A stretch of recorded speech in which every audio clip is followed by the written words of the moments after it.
Hello, good morning dear student. Gayatri Vidya Mandir के YouTube channel पे आपका स्वागत है। आज अपन पढ़ने जा रहे हैं फिजिक्स के अंदर फ्री फॉल। उसे अपन हिंदी में कहते हैं मुक्त पतन या स्वतंत्र रूप से गिरती हुई वस्तु। अपन डेली लाइफ के अंदर ये एक्सपेरिमेंट को देखते हैं कि यदि कोई वस्तु को अपन कुछ बल लगाकर कुछ वेग से पृथ्वी तल से ऊपर की ओर फेंका जाता है तो वह कुछ ऊंचाई पर जाकर वह रुक जाएगी या कुछ क्षण के लिए रुकेगी और पुनः पृथ्वी तल पर वापस आती है। इस चीज को अपन क्या कहते हैं, फ्री फॉल। या फिर अपन क्या कहेंगे, पृथ्वी तल से h ऊंचाई पर जाकर कुछ ऊंचाई पर जाकर अपन कुछ वस्तु को छोड़ दिया जाए तो वो धरती पर कुछ ही वेग से आएगी।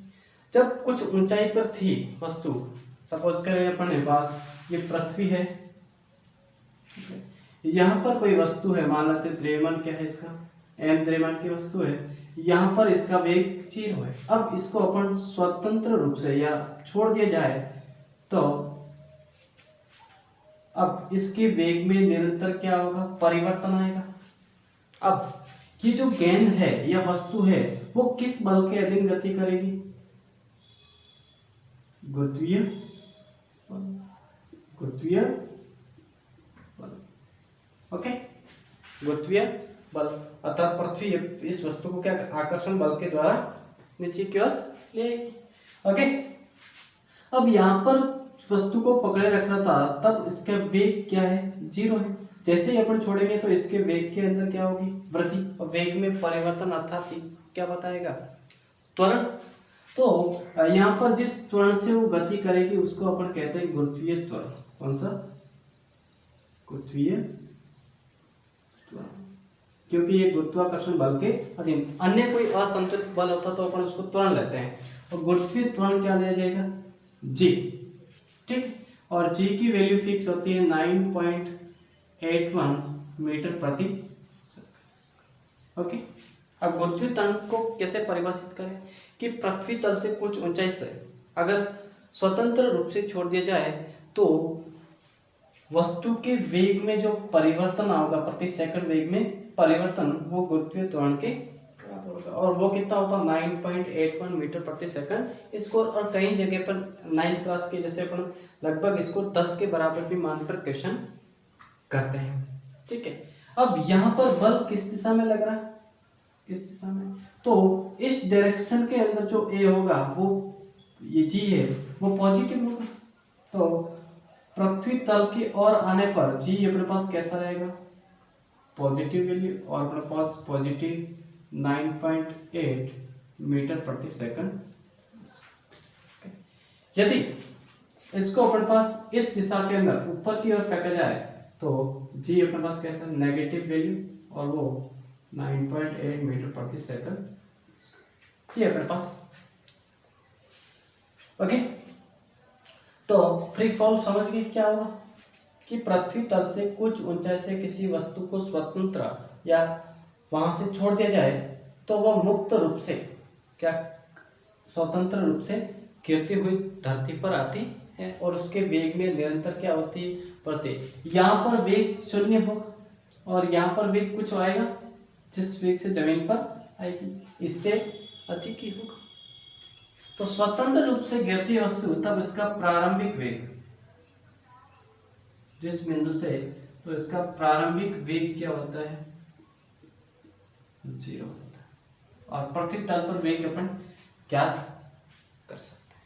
ठीक है, तो प्रारंभिक वेग 0 है और मान लेते हैं यहाँ से h दूरी पर, कितना h दूरी, क्या h, कि h उसके द्वारा तय की गई दूरी। तो यहाँ पे पृथ्वी तल पर वेग को अपन ने सपोज किया कितना है, v है। तो v की वैल्यू अपन फाइंड आउट कर सकते हैं कैसे, कि गति के समीकरण से, गति के तीसरे समीकरण से।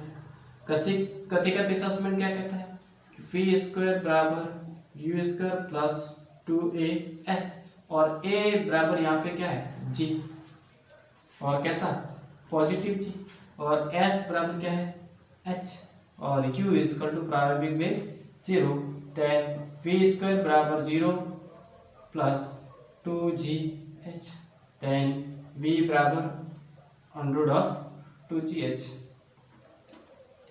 कि h ऊंचाई से अगर किसी वस्तु को अपन गिरा रहे हैं तो उसका वेग है वो पृथ्वी तल से ऊंचाई पर डिपेंड करता है कि v यहाँ पर इसका वेग अलग होगा, यहाँ पर अलग होगा, यहाँ पर अलग होगा। जैसे जैसे ऊंचाई यहाँ से अनुपात इस बिंदु से दूरी बढ़ेगी वैसे वैसे वेग क्या होता है, बढ़ता जाता है। ये तो अपन ने बात की किसकी, मुक्तकरण की। अब अपन इसको देखें कि यदि पृथ्वी तल से अगर अपन इसको ऊपर की ओर फेंका जाए, जैसे पृथ्वी तल से ऊपर की ओर फेंका जाता है, तब इसके अपन ग्राफिकली समझते हैं कि मुक्त स्वतंत्र रूप से गिरता है तब इसका एक तो अपन देखते हैं त्वरण समय ग्राफ AT वक्र, दूसरा अपन देखते हैं वेग समय वक्र VT वक्र, और दूसरा विस्थापन समय या दूरी समय XT वक्र। अब गुरुत्वीय त्वरण के अधीन जो AT वक्र है ये एक समान त्वरीय गति से गति करता है, तो और पृथ्वी तल से अपन कैसे फेंक रहे, ऊपर की ओर, पृथ्वी तल से ऊपर फेंकने। अब ऊपर फेंकेंगे तब यहाँ पे A बराबर माइनस का G और वो कितना माइनस का 9.8 मीटर प्रति सेकंड स्क्वायर, क्योंकि ऊपर की ओर G कैसा रहेगा, नेगेटिव वैल्यू। तब इसका ग्राफ जो बनेगा वो कैसा आएगा, नेगेटिव एक्सिस लेंगे, ये अपने पास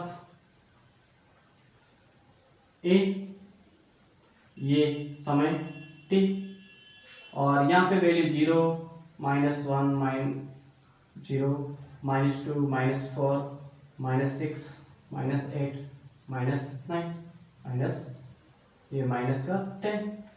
ओके, तो इसका जो ग्राफ आएगा वो कैसा, एक सीधी रेखा आएगी और यहाँ पे A बराबर माइनस का 9.8 मीटर प्रति सेकंड इसका। अब VT वक्र, एक समान त्वरीय गति के लिए VT वक्र एक कांस्टेंट लाइन अपन को प्राप्त हो गई। ये भी अपन पास कैसा, समय T, वेग v, और जैसे पृथ्वी तल से ऊपर की ओर कुछ वेग से फेंकेंगे तो धीरे धीरे वो जाकर उसका वेग क्या प्राप्त होता है अपन को, वेग में क्या होती है, एक्चुअल में कमी होती है, क्या आती है, कमी आती है। तो हमारे पास इसका ग्राफ कैसा बनेगा, एक प्रोपोर्शनलिटी। ठीक है, अब XT वक्र की बात करें, एक समान त्वरीय गति के लिए जो XT वक्र T एंड X ये कुछ इस प्रकार से अपन को प्राप्त होता है। ठीक है, तो ये तो अपन के बात हुई कि मुक्त फलन, फ्री फॉल, स्वतंत्र रूप से गिरती हुई गति की। ठीक है, अब देखते हैं अपन कि विरामावस्था में कोई वस्तु गिर रही है तो वस्तु द्वारा समान समय अब चली हुई दूरियां किस प्रकार की होगी, इसके संबंध में एक गैलीलियो साइंटिस्ट ने एक नियम दिया था, गैलीलियो का विषम अंक संबंधित नियम, गैलीलियो का विषम अंक संबंधित नियम। ठीक है, मिटा देते हैं इसको।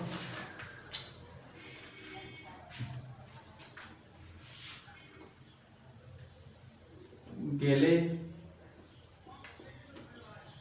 का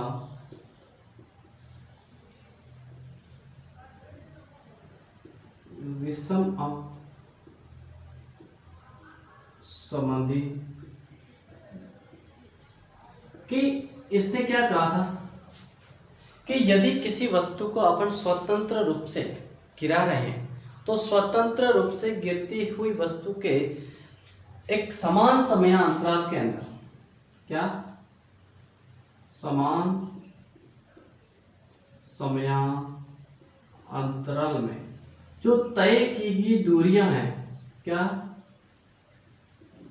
दूरियां, उस दूरिया का अनुपात एक विषम संख्या में होगा हमेशा, कि प्रथम t1 सेकंड पर 1 सेकंड पर वेग, दूसरे का अनुपात 3, 5, या फिर अपन कह सकते हैं, मान लेते हैं 1 सेकंड के अंदर वो तय की गई दूरी है x, ठीक है। तो उसका सेकंड, दूसरे सेकंड में कितना होगा 3x, तीसरे सेकंड में कितना होगा 5x, चौथे सेकंड में कितना होगा 7x, लाइक 9x, 11x। तो इसने कहा कि 7, 9 एंड 11 कि स्वतंत्र रूप से गिरते हुए वस्तु, कैसी स्वतंत्र रूप से गिरती हुई वस्तु के द्वारा समान समयांतराल के अंदर तय की गई दूरियां का अनुपात एक विषम अनुपात होता है, लाइक 1:3, 3:5, 5:7, 7:9, 9:11। और इसको अपन समझते हैं, देखते हैं। समझने के लिए कि यहां मान लेते हैं कि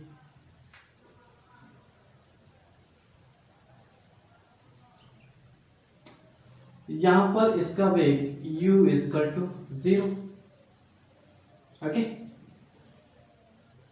यहां पर वो कुछ मान लेते हैं कितनी ऊंचाई पर, h ऊंचाई पर है, ठीक।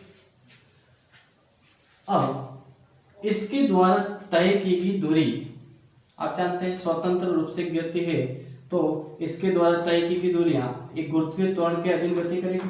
g = पॉजिटिव वैल्यू रहेगा, g = पॉजिटिव वैल्यू, और u 0 है, तो गति के द्वितीय समीकरण से, गति के द्वितीय समीकरण से। अब गति का द्वितीय समीकरण क्या कहता है कि s = ut + ½ at²।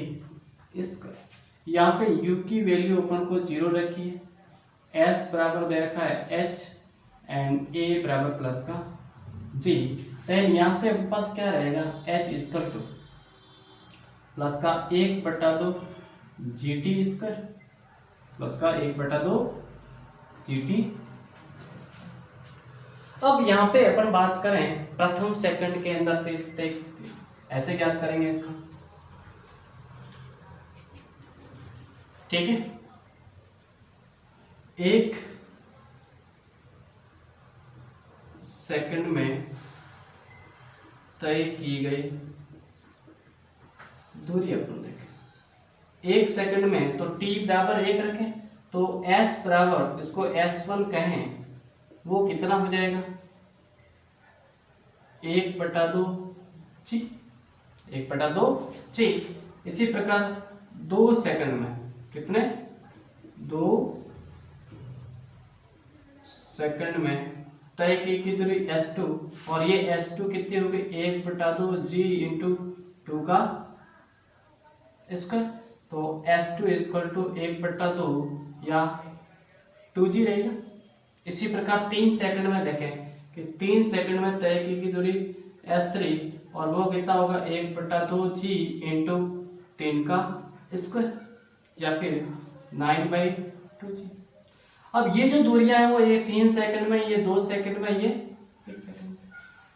अब बताओ पहले और दूसरे, तो दूसरे सेकंड में तय की दूरी कैसे ज्ञात करेंगे, तो अपन देखें कि दूसरे सेकंड में तय दूरी वो कैसे, 2 सेकंड - 1 सेकंड, तो s2 - s1, s2 2g - 1/2g, ये तो कितना होगा 3/2g रहेगा। इसी प्रकार तीसरे सेकंड में ज्ञात करें तो सेकंड में तय दूरी, तीसरे सेकंड में तय दूरी देखा जाए तो मैं कह सकता हूं s3 - s2, s3 कितना है 9/2g - 2g, तो ये कितना हो जाएगा 5/2g, 5/2g। तो ये तो अपन ने पहले सेकंड में। अब अपन देखें अनुपात की बात करें कि फर्स्ट सेकंड में तय दूरी कितनी है 1/2g, दूसरे सेकंड में तय दूरी कितनी है 3/2g, तीसरे सेकंड में तय दूरी कितनी है 5/2g। तो अब इसका अनुपात देखा जाए, इसका अनुपात कितना हो जाएगा 3, इसका अनुपात कितना हो जाएगा 5। ऐसे ऐसे अपन करेंगे तो इसके अनुपात क्या 1:3:5 होता है। यही क्या है गैलीलियो का विषम अंक संबंधित नियम कि प्रति सेकंड जो तय की गई दूरियां 1 सेकंड में, 2 सेकंड में, 30 सेकंड में नहीं, यहाँ पे क्या पूछा दूसरे सेकंड, तीसरे सेकंड, चौथे सेकंड, 5वें सेकंड के द्वारा तय की गई दूरियां का अनुपात अपने पास इस प्रकार है। समान समयांतराल के अंदर तय की गई दूरियां का अनुपात एक विषम अंक होता है। ठीक, अब आगे अपन देखते हैं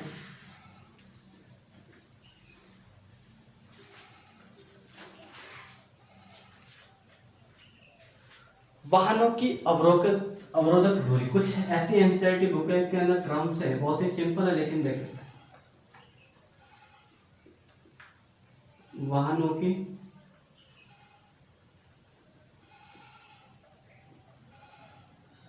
अवरोधक, अब अवरोधिक दूरी क्या होती है कि जैसे अपन किसी रास्ते पर वाहन चला रहे हैं, कि अपन ने कुछ ब्रेक लगाया सड़क के ऊपर, ब्रेक लगाने के पश्चात भी जितनी दूरी वो तय करता है वो क्या कहलाती है अवरोधक दूरी कहलाती है। अपन ने उसका वेग क्या कर लिया 0 करने के पश्चात जो चली गई दूरियां क्या कहलाती है अवरोधक दूरी कहलाती है। ठीक है, तो अपने पास कह सकते हैं हाँ कि ब्रेक लगाने, क्या बोलेंगे अपन, ब्रेक लगाने के पश्चात तथा तब तक तय की गई दूरी। उसको अगर सही देखें तो ब्रेक लगाएंगे तो आप सोच रहे होंगे गाड़ी रुक जाएगी तो कैसे दूरी तय करेगी, तो अपन कहेंगे कि ब्रेक लगाने तथा गाड़ी का वेग शून्य होने तक जो तय की गई दूरी वो क्या कहलाती है वाहनों की अवरोधक दूरी। जैसे अपने पास कोई वेग या u वेग से कोई वाहन गतिशील है, क्या वेग से गतिशील है, वो यहां से कुछ दूरी मान लेते हैं s दूरी पर जाकर यहाँ पर इसका वेग v क्या हो जाता है 0। तो अंतिम वेग 0 होने तक जो तय की गई दूरी है वो क्या कहलाती है अवरोधक दूरी कहलाती है। अब वेग कम हो रहा है तो यहाँ पे a कैसा होगा नेगेटिव ऋणात्मक होगा। क्या होगा ऋणात्मक। अब ये अवरोधक दूरी कैसे निकालेंगे अपन गति के तृतीय समीकरण से, गति के तृतीय समीकरण से। अब गति का तृतीय समीकरण क्या कहता है कि v² बराबर u² प्लस 2as, यहाँ पे v0 बराबर u² plus 2 minus a into s, then u² बराबर 2as, देन s बराबर u² upon 2a, u² upon 2 है। इसके द्वारा अपन ज्ञात कर सकते हैं क्या ये अवरोधक दूरी। तो अवरोधक दूरी से क्या हो सकता है समझ में आए कि गाड़ी का वेग 0 होने तक या ब्रेक लगाने के पश्चात वह मंदन गति करते हुए तब तक तय की गई दूरी जहां तक उसका वेग 0 नहीं हो जाता है तब तक तय की गई दूरी। ओके, अब एक टर्म्स आती है प्रतिक्रिया चाल। कहा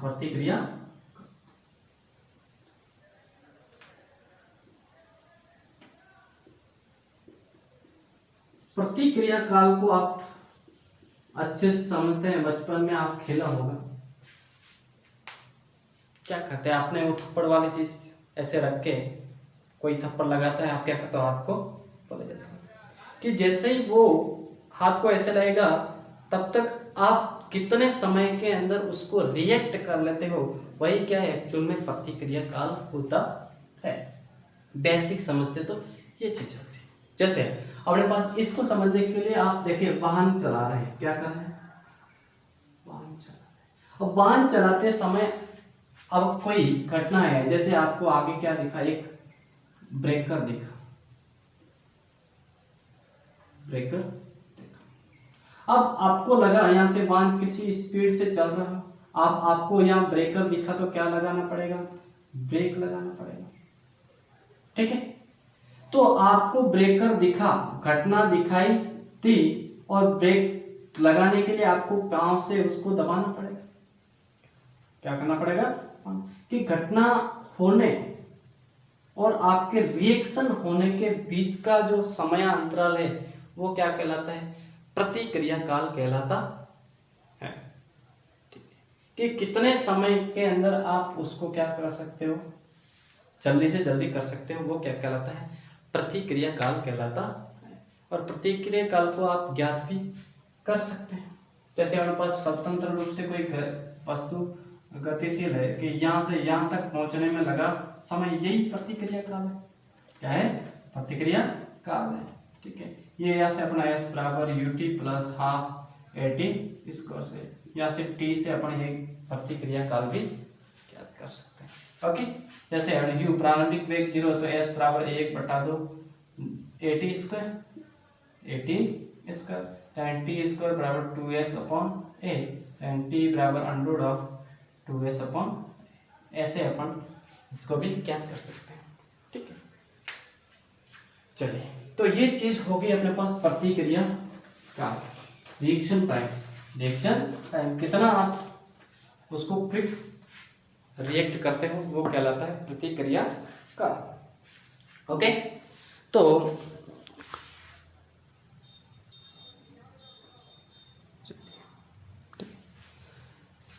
तो आज अपन ने क्या देखा कि स्वतंत्र फ्री फॉल क्या होता है। फ्री फॉल की स्वतंत्र रूप से कोई वस्तु गिर रही है तो वह स्वतंत्र आकाश के अंदर गुरुत्वीय त्वरण के अधीन गति करती है, गुरुत्वीय बल के अधीन गति करती है, उसे अपन क्या कहते हैं, स्वतंत्र गति या फ्री फॉल कहा जाता, ठीक। उसके बाद में अपन ने बात की अवरोधक दूरी के बारे में, फिर गैलीलियो के कंसेप्ट के बारे में बात की, ठीक है। तो आज के लिए अपने पास इतना ही रहेगा, ठीक है। कल अपन बढ़िया टॉपिक पढ़ेंगे आपेक्षिक वेग और इस पर आधारित कुछ क्वेश्चंस देखें, ठीक। चलिए, धन्यवाद।